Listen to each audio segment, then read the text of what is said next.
ஆச்சரியம், அமானுஷ்யம், மர்மங்களை தேடும் பயணங்கள். நம்ம எல்லாருக்குமே எட் அண்ட் லாரன் பற்றி நல்லாவே தெரியும். பல அமானுஷ்ய கதைகளுக்கு பின்னாடி இவங்க 2 பேருமே இன்வெஸ்டிகேட் பண்ண நிறைய கதைகள் தான். நிறைய திரைப்படங்கள் மூலமாகவும் நிறைய புத்தகங்களாகவும் நம்ம வாசிச்சிருப்போம். இன்றைக்கும் அவங்க இன்வெஸ்டிகேட் பண்ண அமிட்டிவில்லே அப்படிங்கிற ஒரு பயங்கரமான ஒரு கதையை பற்றி தான் நம்ம ஆச்சரியம் அமானுஷ்யம் நிகழ்ச்சியில் பேச போகிறோம். 1975 டிசம்பர் மாதம் நியூயார்க்கில் அமிட்டிவில்லே அப்படிங்கிற ஒரு வில்லேஜ் இருக்குது.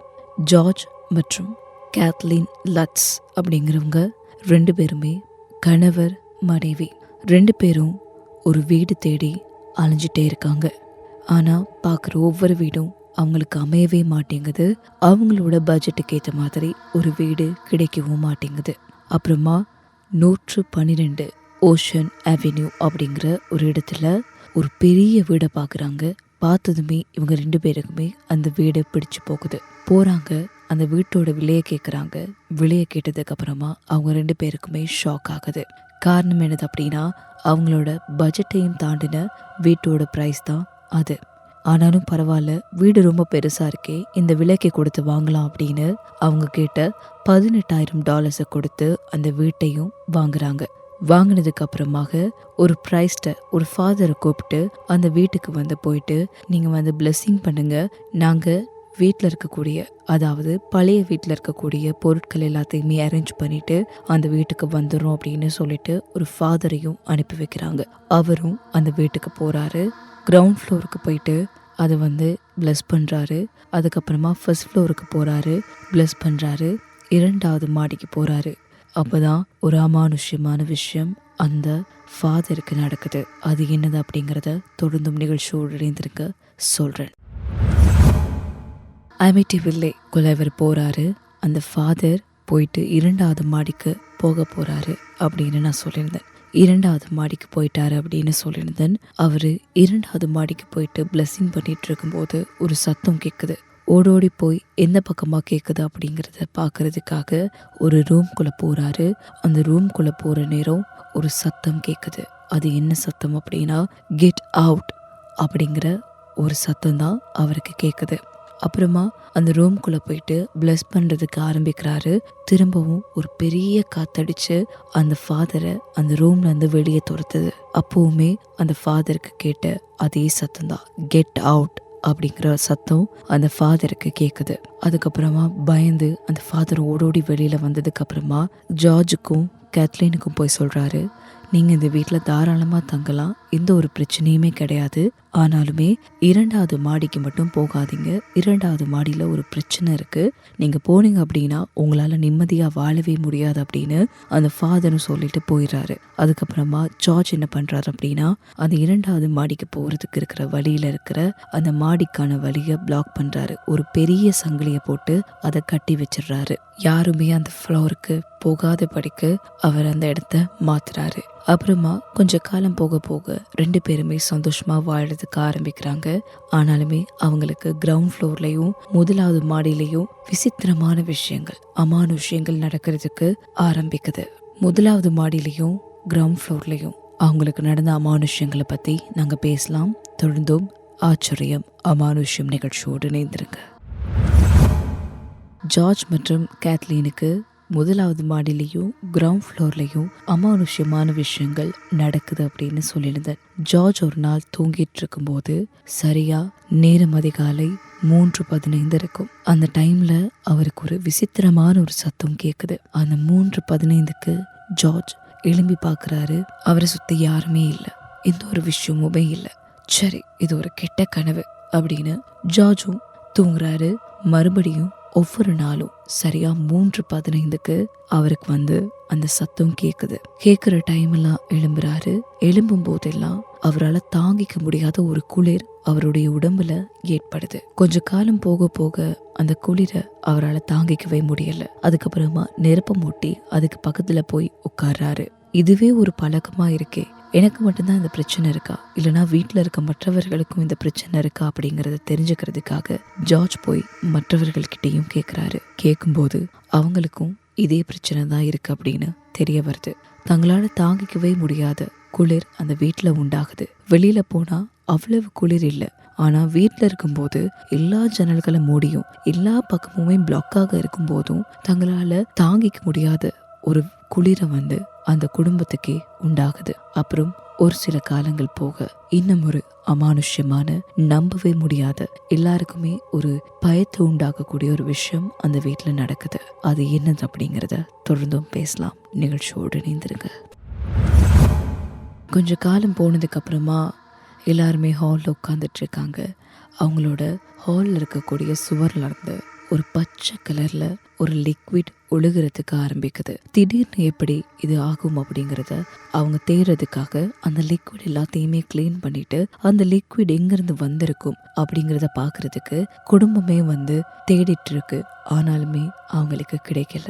அதுக்கப்புறமா சரி, இது வேற ஒரு பூச்சியோட வேலையா இருக்கும் அப்படின்றத நம்பிட்டு அவங்களும் அதை கடந்து போறாங்க. அப்புறம் இன்னும் கொஞ்ச காலம் போனதுக்கு அப்புறமா 3 வயதுடைய அவங்களுடைய மகள் ரூம்ல தனியா பேசிட்டு இருக்கத ஜார்ஜும் கேத்லீனும் பாக்குறாங்க. ஓடோடி போய் மகள் கிட்ட கேக்குறாங்க, இங்க யாருமே இல்லையே, நீ யாரோட பேசுற, உனக்கு என்னாச்சு அப்படின்னு அவங்க மகள் கிட்ட கேள்வி கேட்கும் பொழுது அந்த பிள்ளை சிரிச்சுட்டே சொல்லுது, நான் என் ஃப்ரெண்ட் ஜோடி கூட பேசிட்டு இருக்கேம்மா, உனக்கு அது விளங்கலையா அப்படின்னு சிரிச்சுட்டே அந்த பிள்ளை பதில் சொல்லுது. அதுக்கப்புறமா காலம் கடக்க ஒவ்வொரு விஷயங்கள் நடக்கும் பொழுது ஜார்ஜுக்கு பயம் வருது. மறுபடியும் ஒரு பிரைஸ்ட கூப்பிட்டு வீட்டுல சோதனை செஞ்சு பாருங்க, தயவு செஞ்சு எங்களுக்கு உதவுங்க அப்படின்னு சொல்லி அவங்க அந்த ஃபாதர் கிட்ட கேக்குறாங்க.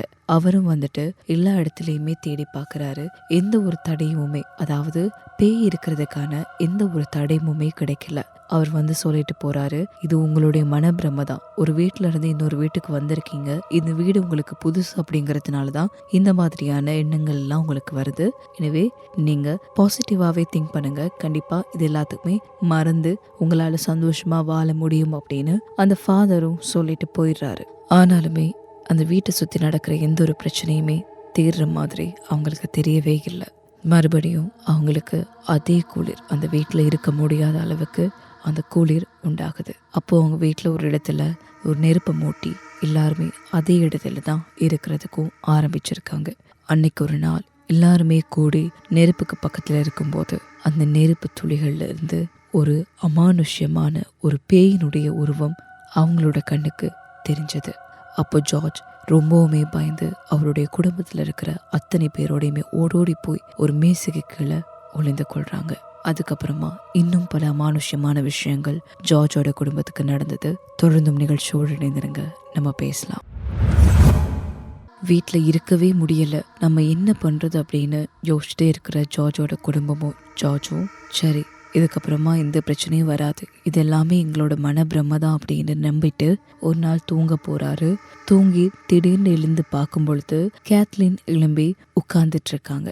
என்னாச்சு கேத்லின் உனக்கு அப்படின்னு ஜார்ஜ் போயிட்டு கேத்லினை தொடும்போது கேத்லின் திரும்பி பார்க்குறாங்க. பார்க்கும் பொழுது அவங்களோட முகம் ஒரு வயது போன ஒரு பாட்டியோட முகமா மாறி அவரை பயமுறுத்தி இருக்கு.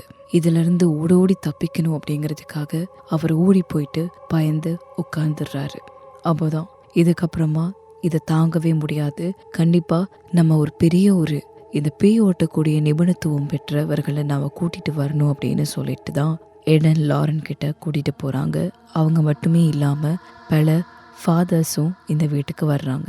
அது 1926ஆம் ஆண்டு மார்ச் மாதம் 6ஆம் தேதி. எடன் லாரன் 1ஆம் மாடிக்கு போயிட்டு சர்ச் பண்றாங்க. 2வது மாடிக்கு போறாங்க, அந்த ரூமுக்கு போறாங்க. எல்லாமே அவங்களுக்கு கிடைக்க பெறுது. எல்லா தகவல்களையும் அவங்க எடுத்துக்கிறாங்க. அப்போதான் இந்த வீட்டில் நடந்த அமானுஷ்யமான வரலாறு அவங்களுக்கு தெரிய வருது. அத ஜார்ஜோட குடும்பத்துக்கு அவங்களுமே சொல்றதுக்கு ஆரம்பிக்கிறாங்க. என்ன சொல்றாங்க அப்படின்னா, ஜார்ஜோட குடும்பம் இந்த வீட்டுக்கு வர்றதுக்கு சரியா 1 வருஷத்துக்கு முன்னாடி 23 வயதுடைய ரொனால்ட் ஜோசப் அப்படிங்கிற ஒரு பையன், அவனுக்கு ஒரு செல்ல பேரா பச் அப்படின்னு அவனை கூப்பிட்டுருக்காங்க. ஒரு நாள் இரவு சரியா 3:15 இருக்கும் பொழுது அந்த பையன் எழும்பி ஒரு கன்னை எடுத்துட்டு ஒவ்வொரு ரூமா போயிட்டு சுட ஆரம்பிக்கிறான். அவன் சுட்டது அவனோட குடும்பத்தில் இருக்கக்கூடிய அம்மா, அப்பா, 2 தம்பிகள், 2 தங்கைகளான 6 பேரை சரியா 3:15க்கு அவன் சுட்டுக் கொள்றான். அதுக்கப்புறமா எதுவுமே நடக்காத மாதிரி போய் தூங்கவும் செய்றான். அடுத்த நாள் போலீஸ் கிளம்பி வராங்க. இவனை அரெஸ்ட் பண்ணிட்டும் போறாங்க. விசாரிக்கும் போது நான் எதுவுமே பண்ணலையே, இன்னும் எதுக்கு நீங்க அரெஸ்ட் பண்றீங்க அப்படின்னு அந்த பையன் போலீஸ் கிட்டேயே தகராறு பண்ண ஆரம்பிக்கிறான். அப்போ அவன் சொன்ன விஷயம் என்னது அப்படின்னா, நான் இதை பண்ணல, யாரோ என்னை இந்த மாதிரி பண்ண சொன்னாங்க, இந்த வீட்டுல அமானுஷ்யம் இருக்கு அப்படின்னு சொல்லி அவன் போலீஸ் கிட்டேயே சண்டை போறதுக்கு ஆரம்பிக்கிறான். ஆனாலுமே என்னதான் அமானுஷ்யமா இருந்தாலுமே கூட கொலை செய்தது இவன் தான் அப்படிங்கிறது உறுதியானதால அவனுக்கு சுமார் 6 வருடங்கள் சிறை தண்டனை கொடுக்கப்பட்டது. இது சொல்லும் பொழுது ஜார்ஜோட குடும்பத்துக்கு ஒரு பெரிய அதிர்ச்சியாகவும் பயமாகவும் மாறியது. அதுக்கப்புறமா எட்டும் லாரனும் புகைப்படங்களை எடுக்கிறாங்க. அதாவது வீட்டுல ஏதாவது அமானுஷ்யமாக இருக்கா அப்படிங்கறத பாக்குறதுக்கான லென்ஸை பயன்படுத்தி அந்த கேமரால புகைப்படங்கள் எடுக்கிறதுக்கு ஆரம்பிக்கிறாங்க. வீட்டுல ஒவ்வொரு மூலையிலையும் ஒவ்வொரு இடத்துலயுமே எடுக்கிறதுக்கு ஆரம்பிக்கிறாங்க. அப்போதான் ஒரு விஷயத்த அவங்களோட கண்ணுக்கு படுது. அது என்னது அப்படிங்கறத தொடர்ந்தும் நிகழ்ச்சியோடு இணைந்திருங்க, சொல்றேன். புகைப்படங்கள் எடுத்துட்டு இருக்கும்போது ஒரு புகைப்படம் மட்டுமே மாட்டுது. அது என்னது அப்படின்னா, ஒரு சின்ன பையன் எட்டி பார்க்குற மாதிரி ஒரு உருவம் அந்த கேமரால கிளிக் ஆகியிருக்கு. அப்போவுமே அந்த குட்டி பையனோட கண்கள் ரொம்பவுமே வித்தியாசமானதாகவும் ரொம்பவுமே பயங்கரமானதாகவும் அந்த பையனோட கண்களை பார்க்குறாங்க. அப்போவே எட்டும் லாரனும் இந்த ஜார்ஜோட குடும்பத்துக்கு தயவு செய்து இந்த வீடை காலி பண்ணிட்டு நீங்க போயிருங்க, இதுக்கப்புறமாகவும் இந்த வீட்டுல இருக்குது சரியில்லை அப்படிங்கறத சொல்லிட்டு அவங்கள வெளியில போக சொல்றாங்க. அதுக்கப்புறமா எட்டன் லாரன் இந்த வீட்டுல உண்மையாகவே என்னதான் இருக்கு அப்படிங்கறத டீப்பா ரிசர்ச் பண்றதுக்கு ஆரம்பிக்கிறாங்க. அப்பதான் அவங்களுக்கு ஒரு விஷயம் தெரிய வருது. ஜார்ஜை கூப்பிட்டு அவங்க ஒரு விஷயம் சொல்றாங்க. உங்களுக்கு இந்த மாதிரியான விஷயங்கள் வர்றதுக்கான காரணம் என்னது அப்படின்னா, இந்த வீட்டில் இருக்கக்கூடிய ஃபர்னிச்சர்ஸ் நீங்க மாத்திருந்தீங்க அப்படின்னா உங்களுக்கு எந்த ஒரு பிரச்சனையுமே வந்திருக்காது. ஆனாலுமே இங்க இருக்கக்கூடிய கதிரைகள், பழமையான மேசைகள், ஒவ்வொரு உபகரணங்களை நீங்க பயன்படுத்தினதுனாலதான் உங்களுக்கு இந்த பிரச்சனை வந்திருக்கு அப்படிங்கறதையும் எட்டும் லாரனும் சொல்றாங்க. அதாவது 1 வருஷத்துக்கு முன்னாடி இருந்து போன அந்த 6 பேரும் பயன்படுத்தின இந்த மேசை, கதிரைகள், அதே மாதிரி இருக்கக்கூடிய விஷயங்கள் அத்தனையுமே நீங்க மறுபடியும் பயன்படுத்தினதுனாலதான் உங்களுக்கு இந்த பிரச்சனை அப்படிங்கறதையும் எட்டன் லாரன் சொல்றாங்க. அப்புறமா இன்னுமே இந்த வீடை பத்தி ரிசர்ச் பண்ணி எட்டன் லாரன் ஒரு புத்தகத்தை எழுதி வெளியிடுறாங்க. அந்த புத்தகம் வைரலா நிறைய பேரால வாங்கப்படுது. அந்த புத்தகத்தோட பெயர் தி அமிட்டிவில்லே ஹாரர் அப்படிங்கிற புத்தகம். அந்த புத்தகம் நிறைய இடங்கள்ல விலை போனதுக்கு அப்புறமா அந்த புத்தகத்தை வைத்து 12 புத்தகங்களை எழுதுறாங்க. அதுவும் விற்பனை செய்யப்படுது. 28 திரைப்படங்கள்ல இந்த கதையை வச்சே பல காட்சிகள் திரைப்படமாக எடுக்கப்பட்டிருக்கும் அப்படின்னு சொல்லப்படுது. எனவே இதுதான் ரொம்பவுமே ஃபேமஸான, அது மட்டுமே இல்லாம எட்டன் லாரனுடைய பயங்கரமான கேஸுகள்ல இதுவும் ஒன்று. இது முழுக்க ஒரு உண்மையான ஸ்டோரி அப்படிங்கிறதுனால நிறைய பேர் இதை பார்த்து பயந்தும் இருக்காங்க. நிறைய பேருக்கு இதனுடைய புத்தகங்கள் எடுத்து வாசிக்கிறதுல ஆர்வமும் வந்திருக்கு. இதுதான் இந்த அமிட்டிவில்லே பேய் கதை. தொடர்ந்தும் நிறைய அமானுஷ்யமான பயங்கரமான கதைகளை நீங்க ஆச்சரியம் அமானுஷ்யம் நிகழ்ச்சியினூடாக தெரிந்து கொள்ளலாம். மற்றும் ஓர் கதையுடன் சந்திக்கும் வரை விடைபெறும் நான் உங்கள் தோழி ஜெரோ. ஆச்சரியம் அமானுஷ்யம்.